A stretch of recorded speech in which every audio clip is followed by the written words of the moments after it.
He could make so many Hurricanes. You're right. He could overwhelm with Hurricanes. One Valkyrie on the way. He still hasn't caught wind of the presence of the Solarians, has he?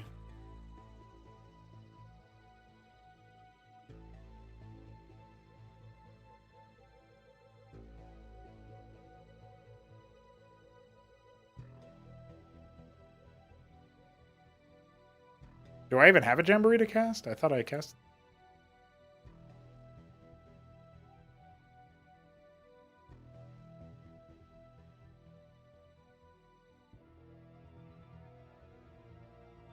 The silent film will conclude rather dramatically. Oh, some Goliaths were made.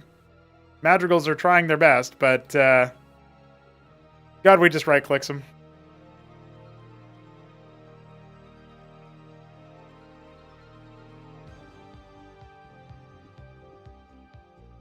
Rest in peace, brother.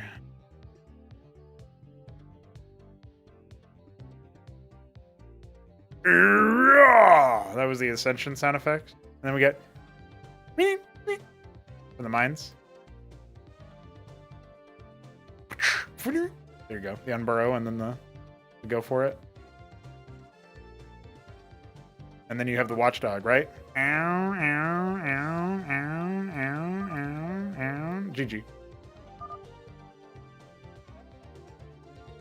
Unbelievable. I can't believe, God, we did this.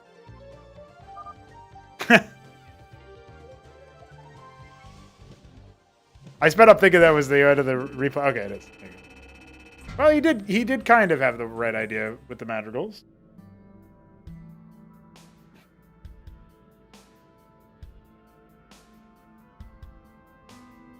Our enemies are legion.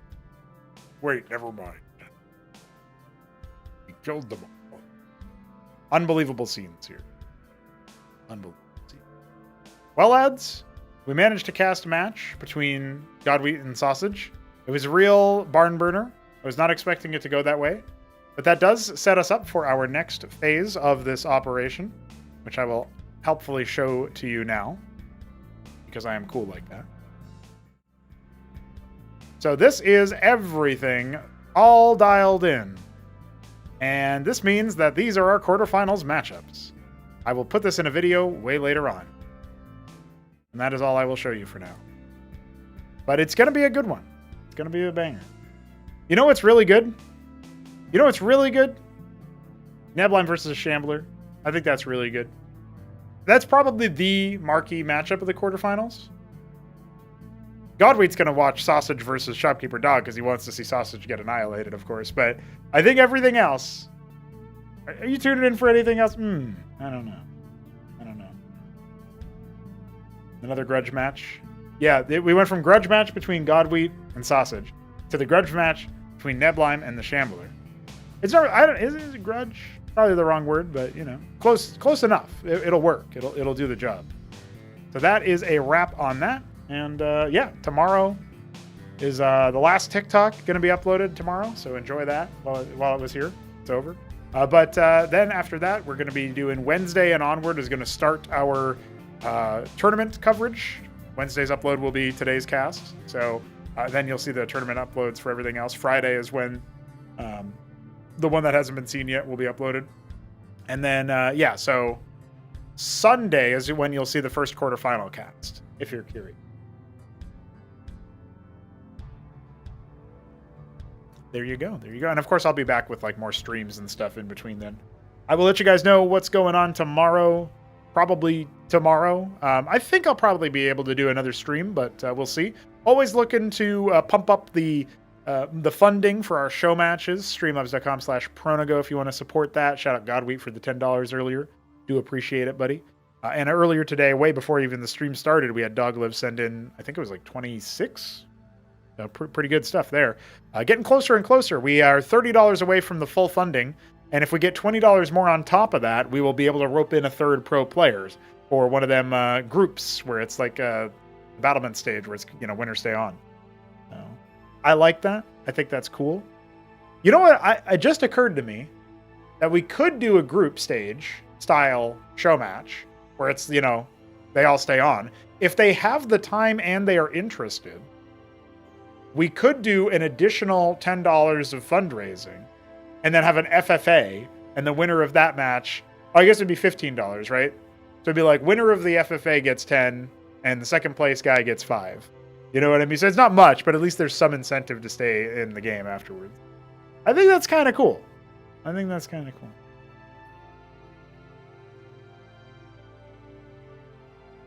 So I'm thinking about that. That could be really fun. FFA could be really, really good as a way to end the show match and all that. But all right, I think that's pretty much it. GG's. We see that, actually, speaking of quarterfinals, one of them is about to go underway, but you guys won't be able to see the cast for it until Sunday. And I'll probably refrain from streaming those casts unless, like, it really easily lines up or something where it's like, hey, I'm going to watch the game live and admin it while casting or whatever. Probably won't do that, so all of the streamed casts will just be of more general stuff, like more general games that are being played on Replay Kraken. That is kind of the epic thing about this, is that, yeah, I have some replays that people submit specifically still, and they're like, hey, you can check these replays out, and it'll be fun. And I'll cast those, but Replay Kraken just lets me kind of pull any game, and, sometimes they're not going to be the best games, but as we get more and more Replay Kraken features, we'll be able to not just search soon is coming, but the other stuff that we can do is like pop in and say, I want games where, they went to games longer than 20 minutes. And I want games that are, high action, whatever. Like there's going to be things that you can plug in for filters that'll get really specific. And then eventually you will actually be able to say, I got to the hype game. I got to the, only the hype games, only the good stuff. Looking forward to that.